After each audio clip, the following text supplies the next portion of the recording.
ഏറെ നാളായി ഐശ്വര്യ റായും അഭിഷേക് ബച്ചനും വേർപിരിയാൻ തീരുമാനിച്ചുവെന്നും അതാണ് പൊതുവേദികളിൽ അഭിഷേക് ബച്ചനും ഐശ്വര്യ റായും ഒന്നിച്ചെത്താത്തതെന്നും ബച്ചൻ കുടുംബവുമായി ഐശ്വര്യ പൂർണ്ണമായി അകന്നു നിൽക്കുന്നതെന്നും എന്നുള്ള വാർത്തകൾ വന്നിരുന്നു.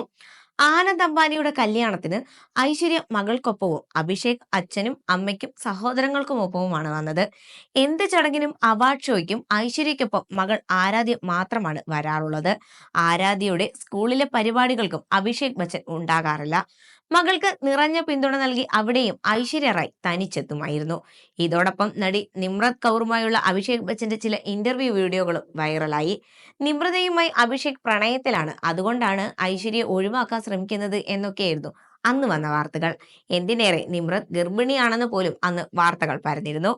ഒന്നിനോടും ഐശ്വര്യ റായും അഭിഷേക് ബച്ചനുമാകട്ടെ പ്രതികരിച്ചതുമില്ല.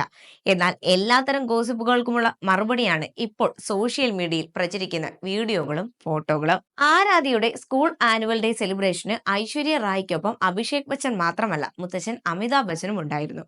ഐശ്വര്യയെ ചേർത്ത് പിടിച്ച് അഭിഷേക് നടക്കുന്നതും ഐശ്വര്യയ്ക്കൊപ്പം ഇരുന്ന് ആരാധ്യയുടെ സ്റ്റേജ് പെർഫോമൻസ് ഫോണിൽ പകർത്തുന്നതുമൊക്കെ പുറത്തു വന്ന വീഡിയോകളിലും ഫോട്ടോകളിലും നമുക്ക് കാണാം.